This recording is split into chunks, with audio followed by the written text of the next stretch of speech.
materi yang pertama yaitu mengenai strategi pembelajaran Project Based Learning atau yang biasa kita singkat sebagai PJBL.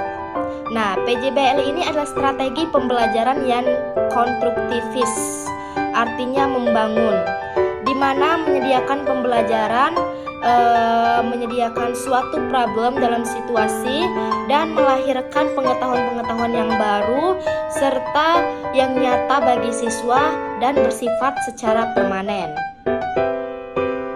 Nah, strategi pembelajaran Project Based Learning ini tentunya mempunyai kelebihan.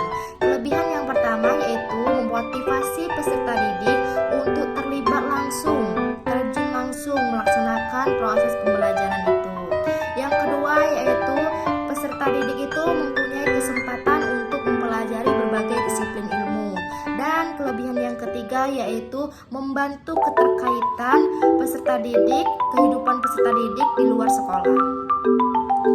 Namun teman-teman, di samping strategi pembelajaran Project Based Learning ini mempunyai kelebihan, tentunya terdapat juga kekurangannya atau kelemahannya. Kelemahan yang pertama yaitu strategi pembelajaran Project Based Learning ini memakan waktu yang cukup lama dan memakan biaya yang cukup banyak. Yang kedua yaitu peran pendidik, tentunya peran pendidik itu lebih nyaman terhadap kelas tradisional, di mana mereka lah yang mempunyai peran utama dalam proses belajar mengajar tersebut. Yang ketiga yaitu tentunya banyak peralatan yang harus dibeli. Baiklah teman-teman, materi kita yang selanjutnya yaitu mengenai strategi pembelajaran inquiry.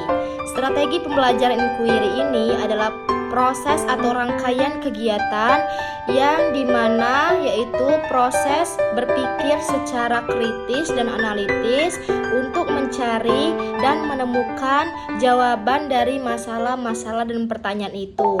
Prosesnya berupa interaksi antara guru dan siswanya itu sendiri. Oke, kita masuk ke strategi pembelajaran yang kedua yaitu discovery learning. Menurut ahli Ahmad Rohani tahun 2004 ada 5 meliputi yang pertama yaitu perumusan masalah untuk diselesaikan oleh peserta didik. Yang kedua pemberian jawaban sementara atau pengajuan hipotesis atau dugaan sementara. Yang ketiga yaitu pencarian informasi, data, fakta yang diperlukan untuk menjawab hipotesis, pemecahan masalah dan pengujian hipotesis. Dan yang terakhir yaitu penarikan kesimpulan dari jawaban atau generalisasi. Nah, selanjutnya strategi pembelajaran discovery learning mempunyai kelemahan dan kelebihan. Kelebihannya yaitu metode ini dapat membantu peserta didik memperbaiki dan meningkatkan keterampilan dan proses kognitif mereka atau proses pengetahuan mereka. Tetapi di samping mempunyai kelebihan, tentunya juga ada kekurangannya atau kelemahannya, yaitu penggunaan metode ini menghabiskan banyak waktu. Hai, saya Dira Hoirun Zaki dengan NPM 204220121. Izinkan saya menjelaskan sedikit tentang pembelajaran di abad ke-21 dan profil pelajar Pancasila. Oke, jadi sebelumnya ada salah satu ungkapan tentang pendidikan yang paling saya sukai dari Sayyidina Ali bin Abi Thalib, yaitu didiklah anakmu sesuai dengan zamannya. Ungkapan ini menggambarkan betapa ilmu pengetahuan itu bersifat dinamis dan dapat berkembang sesuai dengan zamannya. Dan tentunya tugas kita sebagai calon pendidik adalah selalu beradaptasi dengan perkembangan zaman, terutama pada saat melakukan proses pendidikan. Dan mungkin pembelajaran abad ke-21 inilah yang menjadi sebuah jawaban untuk permasalahan yang timbul di bidang pendidikan di tengah derasnya serbuan informasi dan teknologi. Tujuannya adalah untuk memfasilitasi pembelajaran ataupun merekayasa lingkungan sehingga memudahkan peserta didik untuk belajar. Dan berikut ini adalah karakteristik pembelajaran di abad ke-21, yaitu yang pertama nih, ada yang namanya continual learning atau belajar tak terbatas sesuai bakat dan minat siswa. Yang kedua, cara belajarnya itu informal. Dan yang ketiga, ada self-motivated learning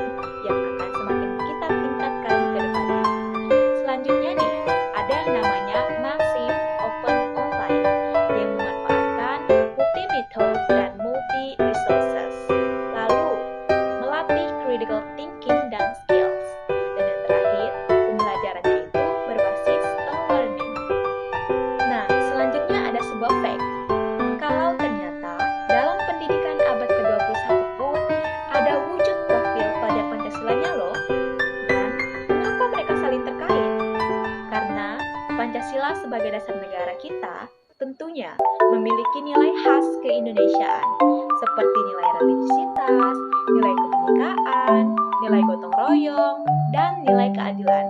Nah, semua ini berkaitan dengan 4C skills, yaitu critical thinking, creativity, collaboration, dan communication.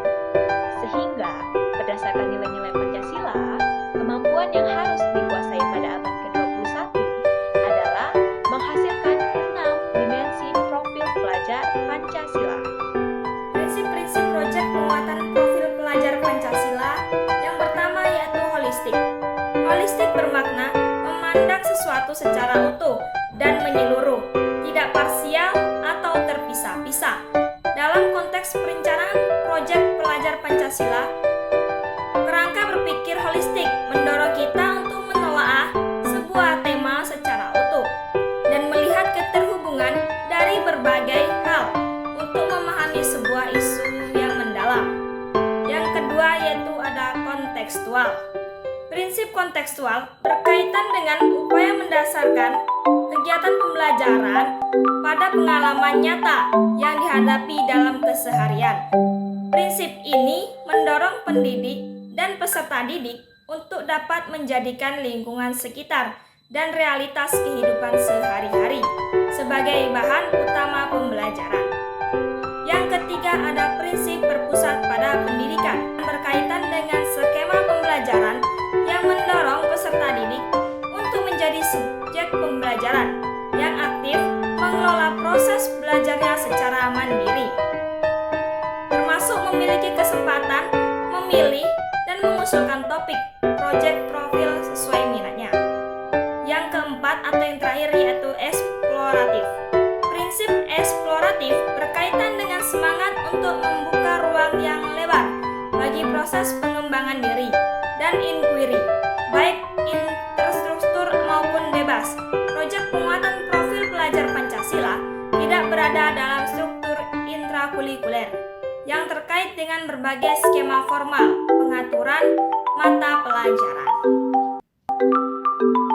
Pendekatan scientific learning ialah pendekatan yang digunakan dalam pembelajaran yang dilakukan melalui proses ilmiah. Dalam artian, apa yang dipelajari dan diperoleh peserta didik dilakukan dengan indera dan akal pikiran